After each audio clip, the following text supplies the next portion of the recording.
conferencistas y equipo organizador. Estamos en nuestro segundo día del Congreso Boliviano de Ingeniería Estructural. Gracias a ustedes, los participantes, gracias a los conferencistas invitados nacionales e internacionales de los 7 países, Chile, Brasil, Argentina, México, Colombia, España y todos nuestros conferencistas nacionales. Gracias a la organización, a las empresas que nos hacen de sponsors, agradecimientos a las instituciones que incondicionalmente nos brindan el apoyo, a las universidades que son un puntal para este Congreso, cuarto Congreso Boliviano de Ingeniería Estructural. Gracias a todos. Estamos en nuestra segunda jornada, terminando con las últimas 3 conferencias y hasta el momento ha sido todo un éxito en puntualidad, en cronograma, en términos de cronogramas y de horarios. Muy bien y muchas gracias a todos. Hoy estamos en este momento con las 3 últimas conferencias del día, conferencias magistrales. Tenemos el gusto de estar con nuestro ingeniero máster, ingeniero Bernardo Ugarte Lucuy. Formación académica, del 2009 al 2011. Formación de posgrado en la Universidad Autónoma Metropolitana de México. Universidad of Illinois Urbana, Estados Unidos. Maestría en Ingeniería Estructural. 1999-2004. Formación profesional. Universidad San Francisco Javier de Chuquisaca, Bolivia. Licenciado en Ingeniería Civil. Publicaciones. Estudio de sistemas de control semiactivo en estructuras acopladas. Journal. Investigación y Desarrollo, Instituto Mexicano del Cemento y del Concreto, IMCIC. Hoy tenemos el gusto de estar con nuestro ingeniero invitado, máster ingeniero Bernardo Ugarte Lucuy, con el tema resiliencia sísmica de edificios ubicados en zona de mediana, alta amenaza sísmica en Bolivia. Ingeniero Bernardo, es un gusto tenerlo entre nosotros en el cuarto Congreso Boliviano de Ingeniería Estructural. Le cedo la palabra. Por el contrario, Roberto, el gusto es mío. Es un placer estar acá para exponer un poco sobre lo que nos gusta hacer a los ingenieros, ¿no? A los ingenieros estructurales, que es diseñar estructuras y estar metidos en nuestra computadora quemándonos las pestañas, ¿no? Les quedo agradecido a ustedes, a todos los organizadores, al Colegio de Ingenieros Civiles de Santa Cruz por la invitación. Gracias, Bernardo. Gracias.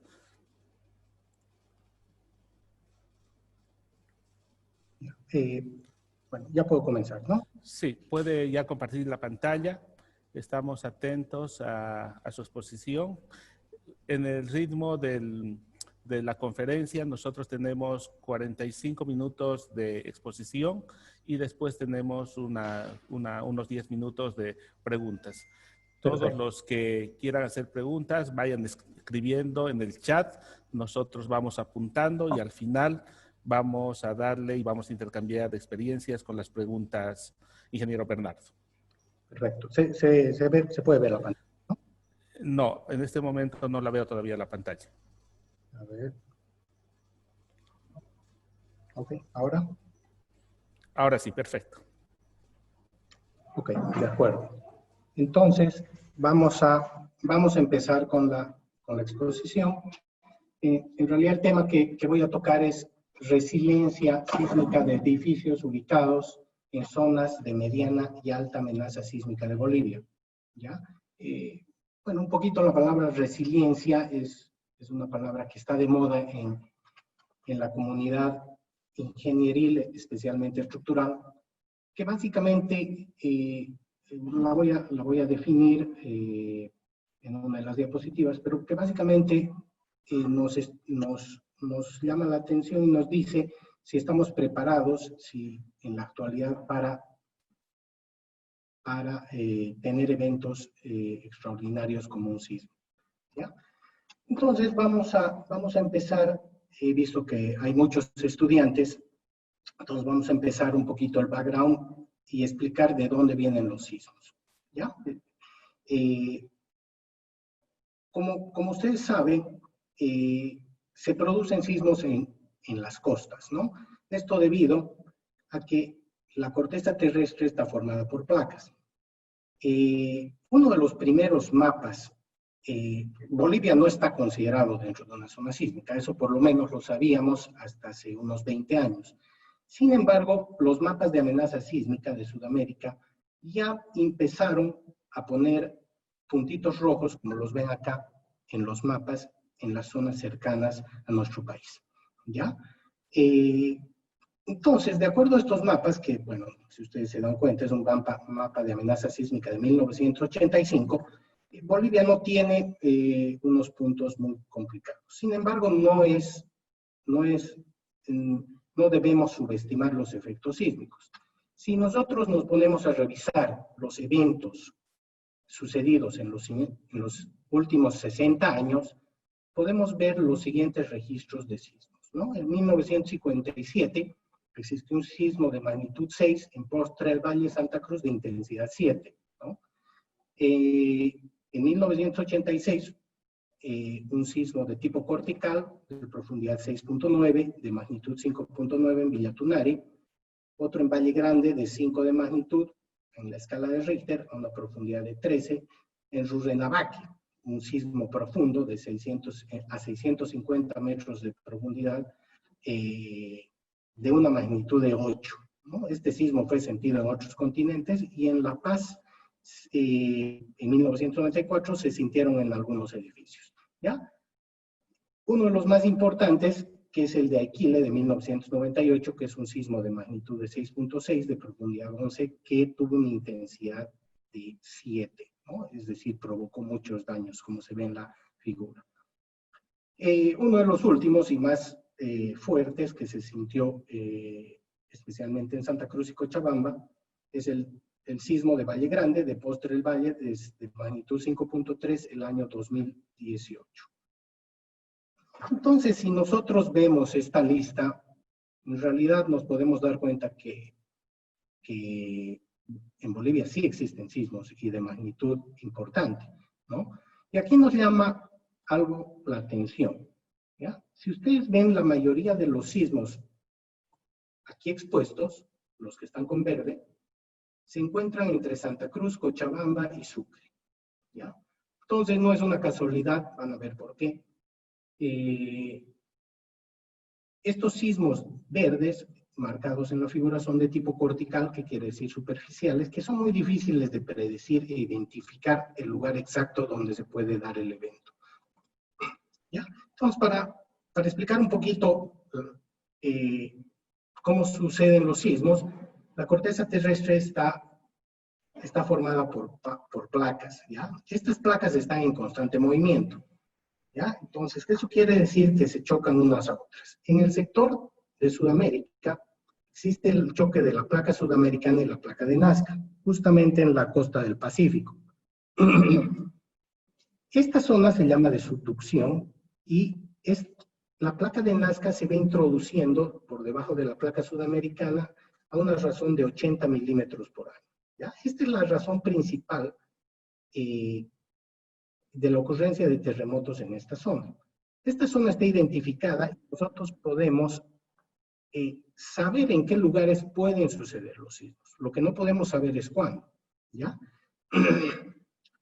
Estas evidencias, todos los institutos sismológicos registran dónde y cuándo han sucedido los sismos. Entonces, estos registros se van analizando y se van anotando los lugares donde ha habido desprendimiento de energía.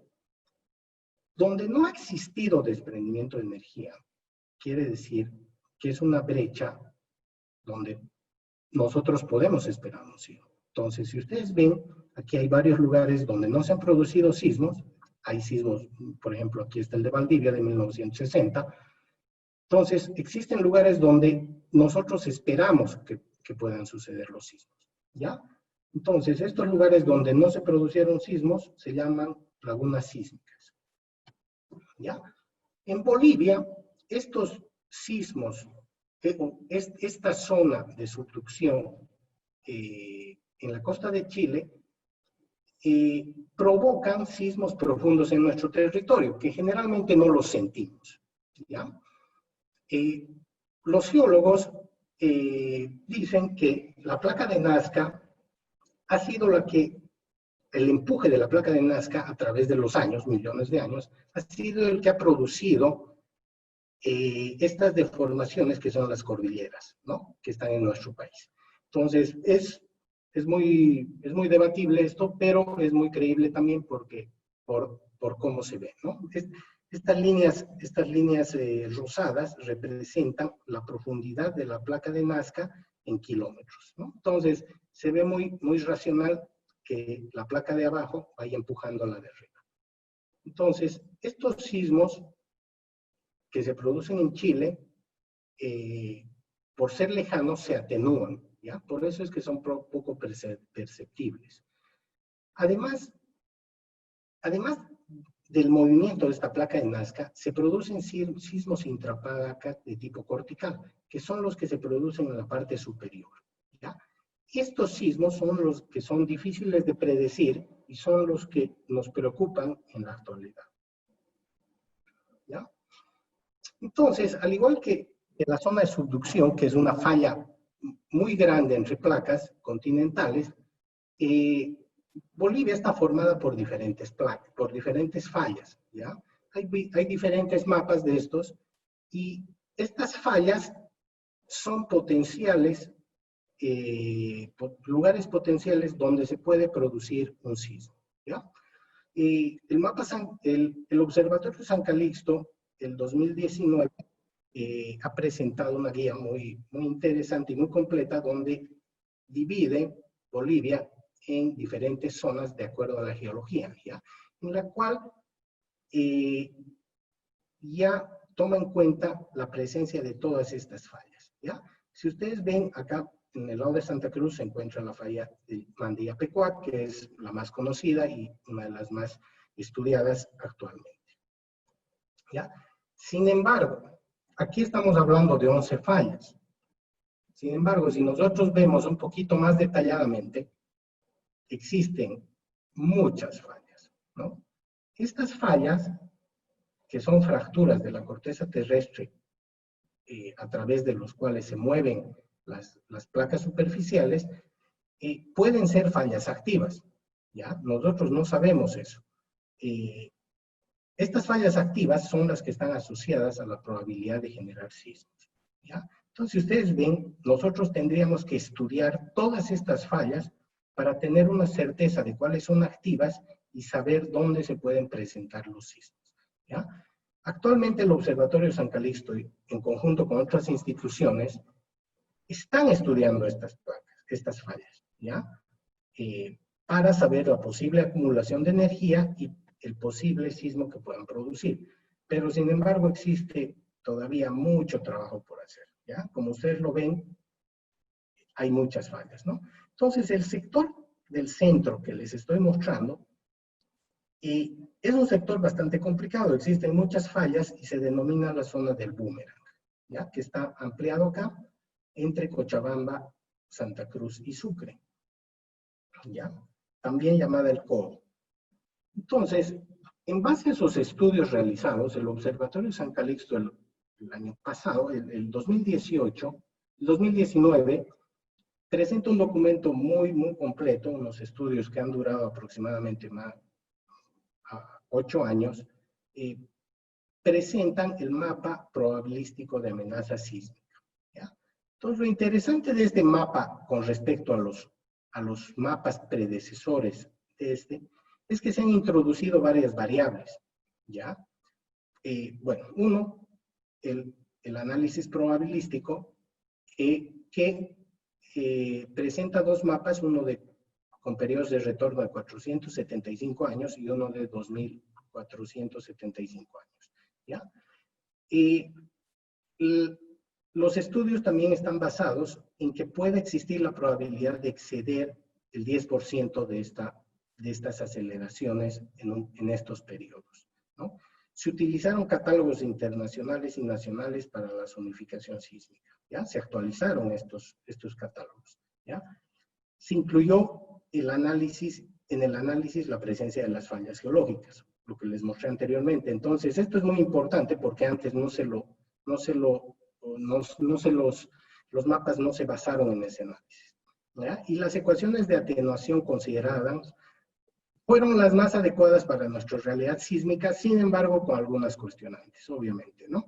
Es muy complejo el tema sismológico, pero el estudio que se ha hecho es muy serio y creo que es un punto de partida muy importante para los ingenieros de saber que en realidad qué ciudades van a tener una probabilidad alta, ¿ya? Entonces, en el documento menciona que Cochabamba, Santa Cruz y Sucre están ubicados en una zona de mediana a alta probabilidad de riesgo sísmico, ¿ya? Las otras ciudades de mediana y baja, ¿ya? Bueno, y obviamente la frontera con Chile, que sí, efectivamente existen muchos sismos en esa frontera, pero lo bueno es que no hay ciudades cercanas en esos lugares, ¿no?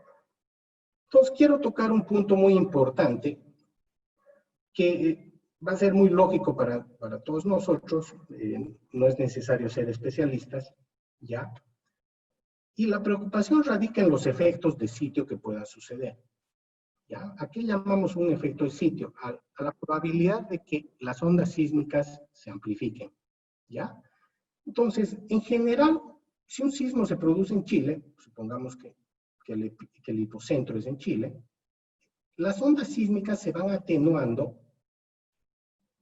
o van perdiendo energía a través de los medios continuos, ¿ya? A través de la roca o suelo blando que vayan pasando, se van atenuando. Entonces, después de una cierta distancia, estas ondas sísmicas ya son mucho más pequeñas, ¿ya? Estas ondas sísmicas en la ingeniería sísmica son predecidas con las ecuaciones de atenuación o con el Ground Motion Prediction Equation, ya que lo van a escuchar bastante los que son especialistas en el tema. Estas ecuaciones pueden estimar el comportamiento de estas ondas en determinadas regiones. Por eso es muy importante escoger las más adecuadas para poder simular nuestra realidad sísmica, ¿ya? Estas ondas sísmicas dependen de muchos factores, ¿ya? Del tipo de terreno a través del cual viajan las ondas. En roca no se va a atenuar tanto como en un suelo blando. El tipo de falla donde se ha producido la rotura, el tipo de sismo, si es cortical o de subducción, ¿ya? Entonces, existen muchas ecuaciones predictivas por investigadores para diferentes regiones, países, estratos y otros, ¿ya? Que consideran todos estos parámetros, ¿ya? Entonces, en resumen, si los sismos son lejanos, yo no tendría de qué preocuparme, ¿ya? Entonces, aquí hay un video de cómo se propagan las ondas sísmicas. Es muy interesante este video. Es un sismo producido este año, en julio 22, en Alaska. Van a ver cómo los puntos azules, que son las bolitas azules, que son las que se van sintiendo, pero se van atenuando, ¿no? Entonces, si ustedes ven, los sismos se sienten en todo lado, ¿no? Este ha sido un sismo de magnitud 7.8, pero si ustedes se dan cuenta, a través del terreno, como hemos explicado, las ondas se van atenuando, ¿no? Entonces, es un video muy interesante, que ustedes lo pueden ver en esta página, para ver cómo se van atenuando las ondas sísmicas a través de la distancia, ¿ya? Sin embargo, hay un problema. En 1985 sucedió lo contrario, ¿ya? El sismo de Michoacán o de México en 1985, de magnitud, no recuerdo la magnitud,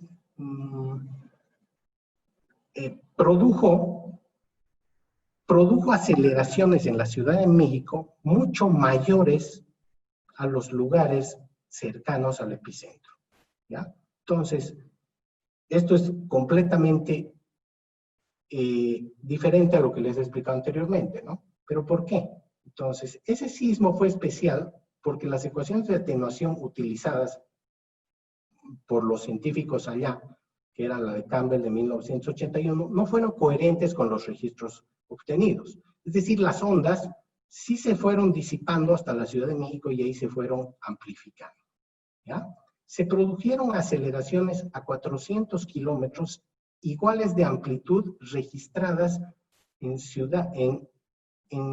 epicentro, en centros cercanos al epicentro.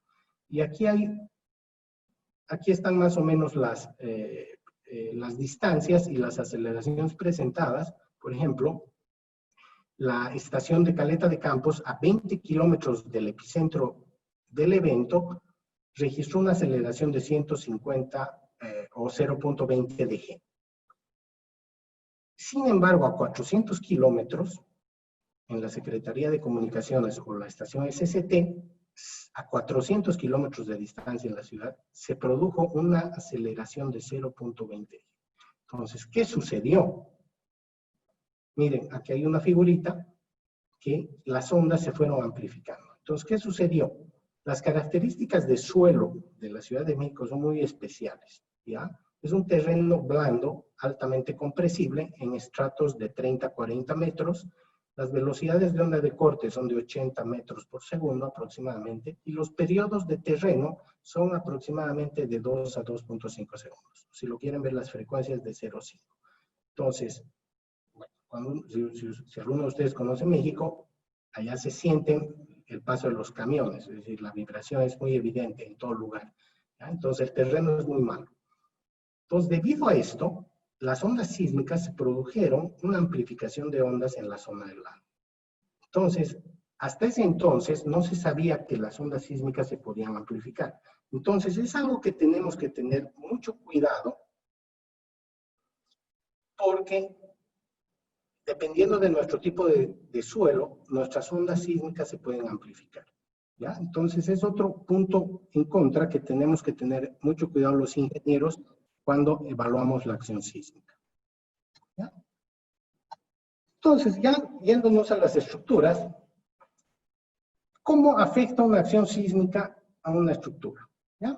Por ejemplo, si yo idealizo una casita de 2 pisos, una edificación de 2 o 3 niveles, las cargas muertas y la analizo como una viga en voladizo, las cargas muertas y las cargas vivas van a ser de tipo gravitacional, y las cargas laterales o sismo no van a producir deformaciones muy grandes. Sin embargo, si es un edificio bastante grande, las cargas laterales van a controlar el diseño, ¿ya? Entonces, se ve la diferencia, ¿no? Entonces, cuando este elemento es demasiado grande, ya la carga ya es variable respecto al tiempo, no es como en este caso, ¿ya? Y las fuerzas inerciales de la misma estructura incrementan los desplazamientos y aceleraciones, ¿ya? Entonces, el movimiento del suelo produce cargas sobre las estructuras que se pueden representar como fuerzas laterales. Entonces, ¿qué hacemos los ingenieros? El movimiento del terreno representado por un movimiento como este, se lo puede representar como cargas sobre la estructura, ¿ya? Estas cargas están directamente relacionadas con parámetros importantes de la estructura, que son propiedades dinámicas, como cuáles, las frecuencias, periodos, amortiguamientos y otros, ¿ya? Estas propiedades dinámicas nos sirven para determinar la magnitud y la naturaleza de las fuerzas y cómo se va a comportar mi estructura, ¿ya? Entonces, cuando los periodos y frecuencias naturales de vibración de una estructura, pónganse que una estructura oscila de un lado a otro, tiene una frecuencia natural.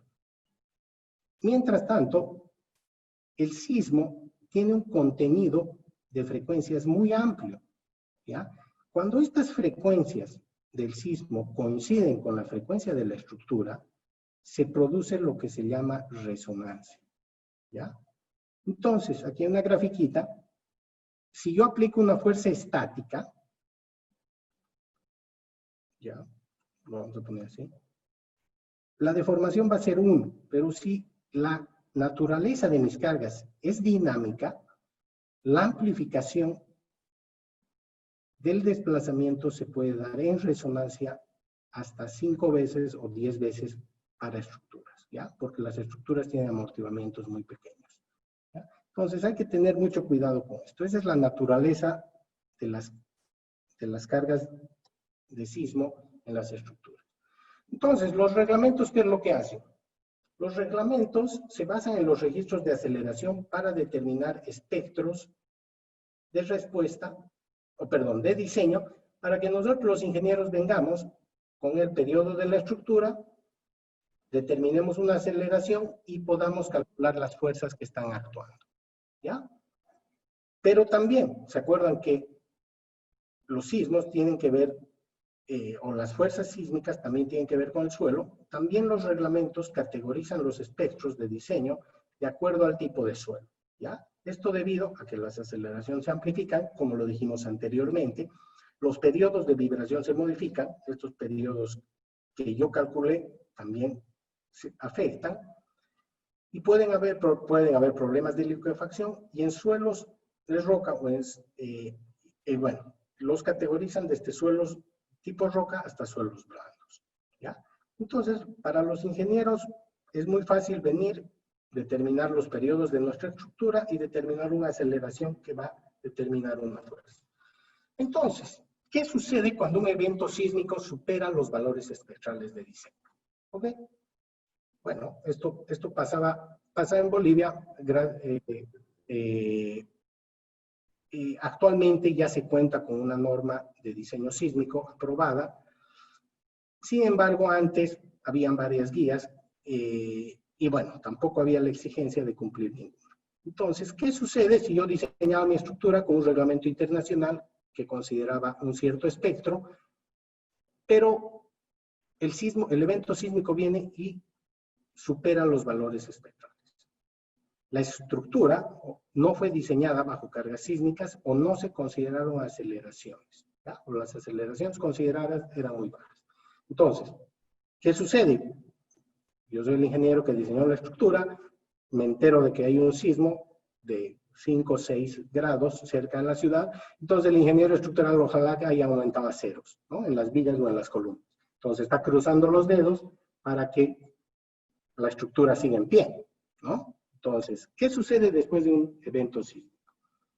Entonces, le llaman al ingeniero a las 3 de la mañana y le dicen, la estructura no ha sufrido ningún daño, ¿no? El ingeniero está ahí festejando y dice, wow, estoy feliz. ¿Por qué? ¿Por qué sucederá eso si la estructura no ha sido diseñada bajo cargas sísmicas o se consideraron aceleraciones muy bajas? ¿Ya? Entonces, el ingeniero es lucky o suertudo, o los albañiles le aumentaron refuerzo a la estructura, o el diseño estaba sobreestimado, ¿ya? Entonces, la respuesta a esta pregunta es, después del sismo, ¿por qué ciertas estructuras no sufren daños? Debido a que las estructuras tienen un cierto grado de ductilidad. ¿Qué quiere decir? Que tienen una resistencia después de superar su límite elástico. Vamos a poner un ejemplo. Si yo pongo en un ensayo una viga de hormigón armado, esta viga se va a empezar a fisurar y va a llegar a un punto elástico y después va a llegar a un punto, a una región plástica, en la cual se va a seguir deformando sin que la carga aumente. Entonces, a esta región plástica, la mayoría de los materiales tiene una región no lineal o región plástica. Hay pocos que no lo tienen. El vidrio, por ejemplo, es un material dúctil que no se deforma, es frágil, pero la mayoría de las estructuras tienen una región plástica. Entonces, lo mismo sucede para las estructuras. Cuando viene un evento sísmico, las estructuras tienen un rango no lineal, ¿ya? Entonces, el ingeniero le está dando las gracias al rango no lineal, ¿no? Entonces, la pregunta es, bueno, yo sé hasta qué punto va a soportar mi estructura. Entonces, las cargas gravitacionales y las cargas de viento en los reglamentos se basan en el diseño en la zona elástica, ¿ya? Entonces, lo que se enseña en la universidad, los límites de momentos o cortantes o fuerzas normales están basados en la región elástica. Sin embargo, en el diseño sismoresistente, las estructuras incursionan en el rango no lineal. Entonces, los reglamentos están orientados a darle la mayor ductilidad necesaria a las estructuras para que puedan deformarse y no sufrir daños durante un evento sísmico, ¿no? Entonces, eso sucede en la realidad. No es que el ingeniero le aumentó o le aumentaron el refuerzo a la estructura o el diseño está sobreestimado, ¿ya? Entonces, las estructuras, esta es una curva de capacidad, tienen un desplazamiento adicional en el rango no lineal, ¿ya? Este desplazamiento no lineal, desde el punto elástico hasta el colapso, o previo al colapso, se llama ductilidad, ¿ya? Muchos reglamentos lo llaman μ, por eso lo he puesto aquí, ductilidad del sistema, y también existe una sobreresistencia. ¿Qué quiere decir? Que va a soportar un poco más de carga, suponiendo el rango elástico. Entonces, los reglamentos, muchos de los reglamentos lo llaman R. Este factor R de sobreresistencia depende del sistema estructural, de la redundancia y del sistema resistente lateral, ¿ya? Entonces, aquí quiero tocar un punto neural para los ingenieros, porque el sistema estructural, mientras más sencillo sea y más regular posible sea, la estructura va a tener mayor sobreresistencia, ¿ya? Es por ese motivo que ustedes verán en las redes sociales muchas fotos, ¿no?, de estructuras irregulares, las cuales tienen columnas fuera de eje, qué sé yo, son losas planas que no cumplen tal vez con espesores mínimos. Entonces, precisamente este punto de la sobreresistencia está muy ligado al sistema estructural. Mientras más regular es mi estructura, más sobreresistencia yo voy a tener, ¿no? Entonces, ahí entran los reglamentos en recomendar que no se hagan ciertas cosas, ¿no? Sin embargo, la arquitectura siempre es exigente y siempre va a exigir al ingeniero a tomar decisiones o asumir acciones, pero cuando los conceptos están claros, siempre se puede dar solución a todo, ¿no? Y la ductilidad del sistema es la capacidad de deformación que tenga la estructura y dependerá del detallado de los elementos, es decir, al grado de acero que tengan los elementos, al confinamiento que se le dé, a la cantidad de acero y a la relación entre acero y hormigón adecuada, ¿ya? Entonces, como les comenté, los reglamentos llaman de diferente manera estos parámetros, pero esta es una curva en la cual este es mi rango elástico, este es mi rango no lineal.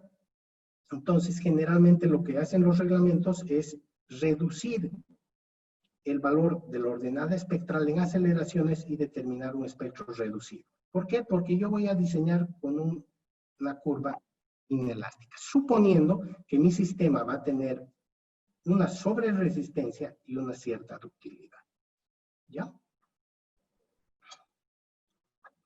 Entonces, el ingeniero quedó contento porque su estructura no se cayó, ¿no? Pero no tan rápido. ¿Cuál es el problema? En el caso de incursionar en el rango no lineal o en el caso inelástico, la estructura va a tener un cierto daño. Puede ser que ese daño no lo veamos, pero sí va a tener un cierto daño. Entonces, es previsible que para ductilidades elevadas, supónganse que mi estructura se ha deformado hasta este punto, es muy previsible que se espere cierto daño, ¿ya? Las metodologías modernas de diseño se basan en el desempeño de una estructura para determinar el grado de daño que puede tener y obviamente seguridad antes de ocuparla, ¿no? También el amortiguamiento de estructuras es muy bajo, del 2 al 5%, y este es fundamental para disipar energía. ¿Ya? Más adelante vamos a ver las nuevas tendencias en lo que es diseño sismo-resistente. ¿Ya? Entonces, el concepto fundamental del diseño sismo-resistente es que se cumpla la relación demanda-capacidad. ¿Ya? Entonces, han visto en los mapas de probabilidad sísmica que en 475 años existe la probabilidad del 10% de que se exceda la aceleración calculada, ¿no? Sin embargo, ese mapa considera que en 50 años, que es la vida útil de una estructura o más, se va a producir un evento esperado, de la magnitud esperada. Entonces, las cargas accidentales de sismo se esperan que puedan suceder 1 o 2 veces durante la vida útil de una estructura. Por este motivo también es que los reglamentos o el diseño sismo resistente se basa en un diseño no lineal. ¿Ya?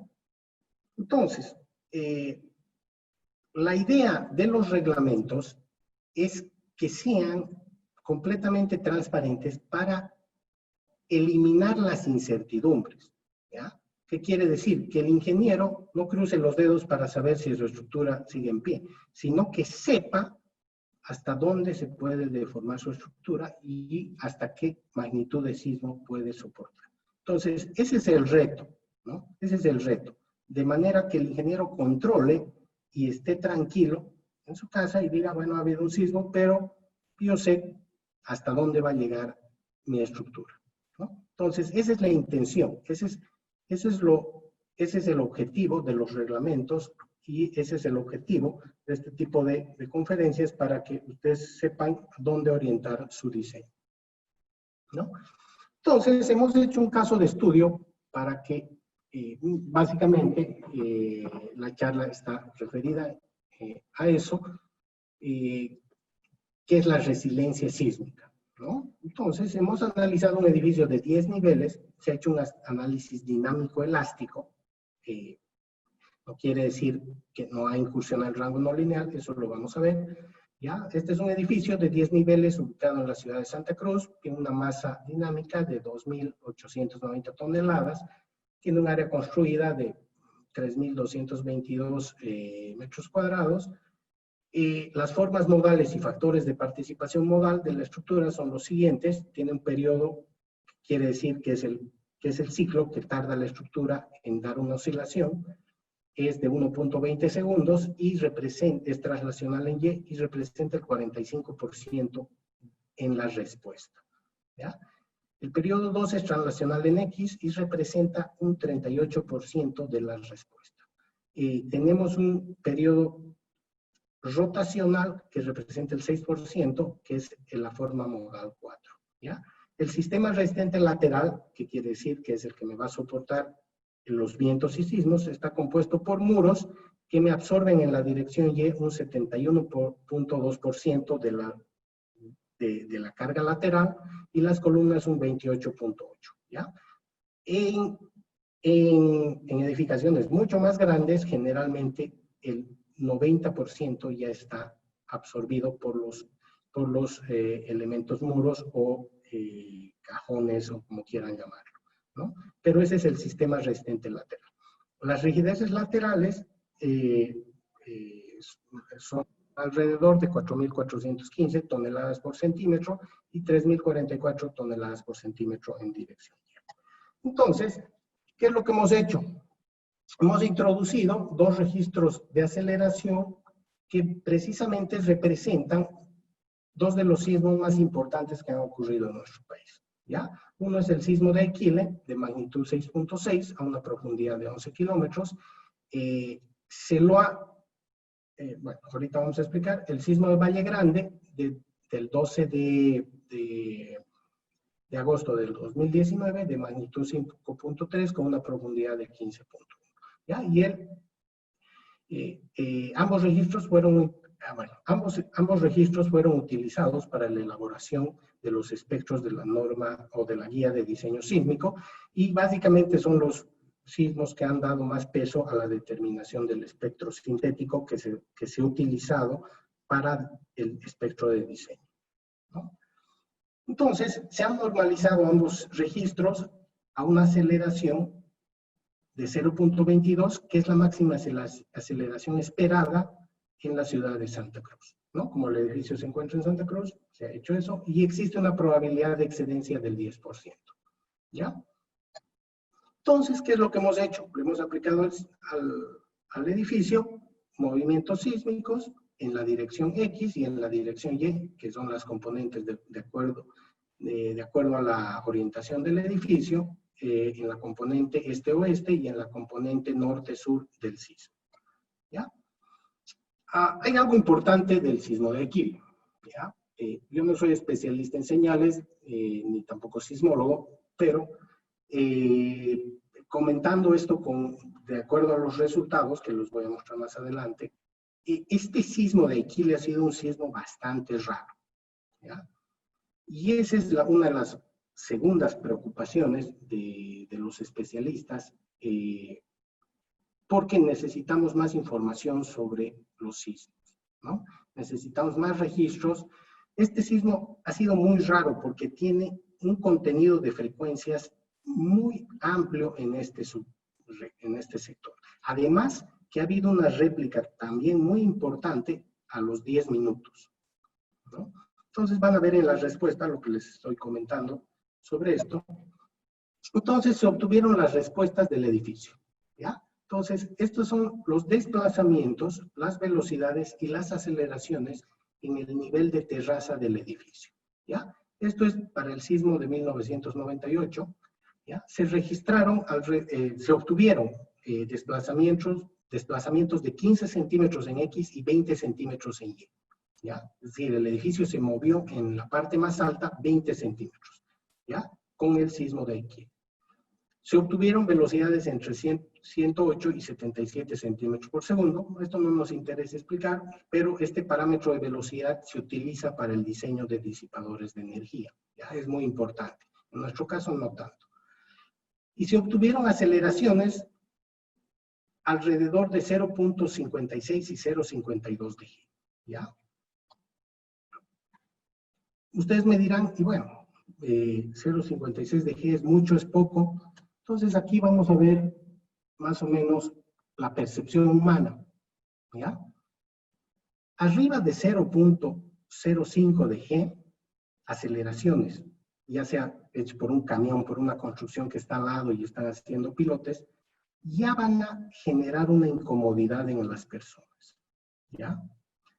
Aceleraciones arriba de 0.10 ya van a generar una preocupación en las personas en el edificio, ¿ya? Entonces, si ustedes ven, aquí están los rangos. Entonces, este sismo obviamente ha superado estos límites, ¿no? Pero para que tengan una idea del nivel. Entonces, se han determinado los espectros de respuesta del edificio en el nivel de la terraza, ¿no? Esto es un poquito más académico, pero básicamente los edificios muy grandes, de muchos pisos, de arriba de 20 o 30, generalmente yo tengo que también verificar los espectros en desplazamiento, ¿ya? No solamente en aceleraciones. ¿Por qué? Porque se pueden generar desplazamientos muy grandes, ¿ya? Entonces yo tengo que cuidar. Algunos reglamentos introducen ya algo de diseño basado en desplazamientos y consideran los espectros en desplazamientos. Entonces aquí se ve que ambos registros van subiendo y tienen y se van normalizando, ¿no? Lo mismo en velocidades y lo mismo en aceleraciones. Entonces, ¿cómo estoy yo respecto a las normas? ¿Ya? Este es el sismo. Sí, este es el sismo Este es el sismo de Valle Grande. El espectro en la dirección X y el espectro de respuesta en la dirección Y del piso superior, ¿ya? Que es el piso que tiene mayores demandas. Entonces, si ustedes ven el espectro de diseño para un suelo tipo 3, que es un suelo tipo blando, en la parte, tiene unas frecuencias iniciales, periodos iniciales bastante altos y unos picos también, ¿no? Pero creo que estamos dentro, y si mi estructura estaría en un suelo tipo S4, muy malo, el espectro se incrementa, ¿ya? Entonces, creo que estamos dentro, podemos dormir tranquilos. Para ver más o menos los rangos de tipo de suelo, el suelo tipo S3, voy a tener velocidades de onda de corte de 180 a 370 metros sobre segundo. En Santa Cruz estamos, creo, por este rango, y los suelos tipo S4 son menores a 180. Entonces, es necesario en nuestros proyectos tener esta información. Es muy valiosa y muy importante, ¿ya? El contenido de frecuencias produce varios picos. También el registro es especial. Y, bueno, en caso de que se exceda 10% este registro, creo que no vamos a estar preparados, ¿no? Que es en 475 años, ¿no? ¿Qué sucede con el sismo de Aquile? ¿Ya? En el mismo edificio, en la tercera.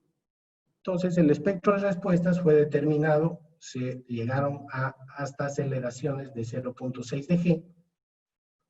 Y aquí, como les comentaba, hay algo bien característico de este sismo, que presenta varios picos, uno acá y este de acá, ¿no? 3 picos. Entonces, eso es muy característico de este sismo, es muy raro, es por eso que es necesario tener registros para identificar el posible sismo que nosotros podamos tener en un futuro, ¿no? Y tomar las previsiones con respecto a reglamentos, ¿no? Entonces, como les comenté, estos dos espectros de diseño son de la nueva guía de diseño sísmico en la cual hemos colaborado, y, bueno, ya básicamente van a ser los que se utilicen o los que se pongan en vigencia, ¿no? En el país, ¿no? Entonces, creo que no estamos muy lejos de la realidad, por lo menos en un edificio de un periodo de periodo de un segundo, que es donde se presentan las mayores aceleraciones para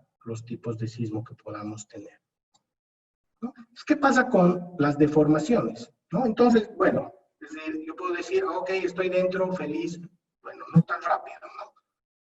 ¿Qué pasa con las deformaciones, ¿no? Este es para el sismo de Valle Grande. Nosotros hemos obtenido unas derivas de piso o distorsiones. Para los que no conozcan, las derivas de piso es la deformación del piso superior menos la deformación del piso inferior entre la altura, ¿ya? Entonces hemos obtenido varias derivas, que esta línea negra es la deriva de la norma del reglamento, que creo que estamos dentro, no vamos a tener ningún problema, pero nos llama la atención lo siguiente. Para derivas mayores a 0.003 o 3 por mil, ya va a existir un daño en elementos no estructurales. ¿Qué quiere decir? Que probablemente para un sismo de esa magnitud que produzca esas aceleraciones, estemos esperando que se fisuren algunos muros, ¿no? ¿Qué sucede con los elementos estructurales? Sí, a partir de 7 por mil, podemos esperar que estos elementos también produzcan algún daño, ¿no? ¿Qué sucede con el de Aquile? Este es un poquito más complicado, produce mayores demandas, y en este caso, sí, en los pisos hasta el nivel 6, yo podré esperar que se produzcan algunos daños, ¿no? Entonces, ¿por dónde yo voy a estar? Yo voy a estar en la curva de capacidad por este rango. Entonces, estamos trabajando, me hubiera gustado mostrarles, tal vez en alguna otra presentación, ya cómo obtener la curva de capacidad y ver en qué lugares la estructura se va a dañar, ¿no? Se plastifican los nudos, entonces uno puede ver dónde puede fallar la estructura y así dar una evaluación. Entonces, la pregunta es la siguiente: ¿es posible conocer el desempeño de la estructura o medir el daño? Sí, ¿no? La respuesta es sí. Los reglamentos modernos se basan en metodologías de análisis no lineal para validar el nivel de daño en el que se encuentra la estructura. Es lo que les decía. Yo puedo introducir unas cargas y determinar hasta dónde va a ser la capacidad de mi estructura considerando el espectro de diseño o el sismo máximo probable que pueda ocurrir. ¿Y es necesario medir el daño? Es posible. Es posible en caso de tener instrumentado el edificio. ¿Ya? Entonces, ingeniero Bernardo, estamos a 3 minutos del tiempo, por favor. Sí, me apuro. Ok, entonces, ya solamente para concluir, los reglamentos modernos se basan en niveles de desempeño para el diseño sismo resistente. ¿Ya? Estos niveles de desempeño dependerán del tipo de estructura. Por ejemplo, un hospital o un aeropuerto, ante un sismo bastante grande, no pueden parar su operación. ¿Ya? Es importante tener en cuenta eso. En Bolivia, la preocupación vino desde 1998. Actualmente, ya hace unas semanas, se aprobó una guía de diseño que creo que es el punto de partida para impulsar este tema, ¿no? Lo importante, hace 40 años, las ciudades, los pueblos en Bolivia eran así. Ahora y en el futuro cercano, la población y las estructuras van a ser así. Entonces, la probabilidad de que exista un evento sísmico mayor a 10%, a mayor de magnitud 5 en 50 años es mayor para todas las estructuras.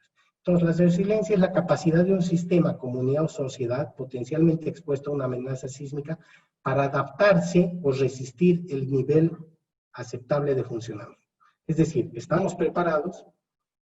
Entonces, en conclusión, no podemos subestimar la acción sísmica sobre las estructuras. Es necesario realizar investigaciones sobre todos los tipos de suelo en el territorio nacional. Es importante promover la ductilidad de las estructuras con refuerzo adecuado, ya sea normal, intermedio o especial. Es importante proporcionar sobre resistencia y redundancia estructural a las edificaciones. Es decir, podemos aumentar resistencias de los materiales, incrementar los elementos estructurales o hacer construcciones regulares. ¿Ya?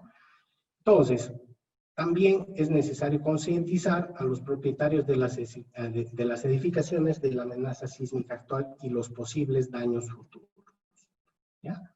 Con esto he terminado. Si ustedes tienen alguna duda, estoy presto a responder.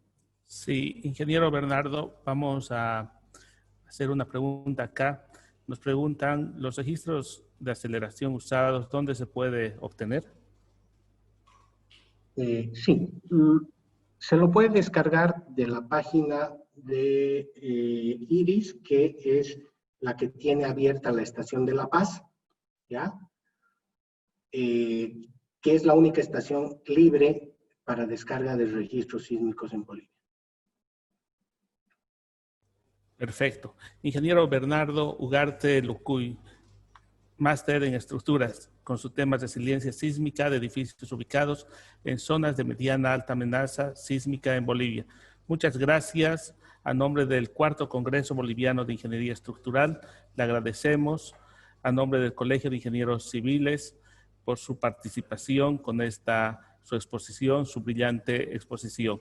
Le cedo la palabra para que usted se pueda despedir de todos los que hemos sido parte de su conferencia. Roberto, nuevamente agradecer a los organizadores, al Colegio de Ingenieros Civiles y a todos ustedes por estar presentes y bueno, nada más me resta agradecerles y hasta una nueva oportunidad. Muchas gracias, ingeniero Bernardo.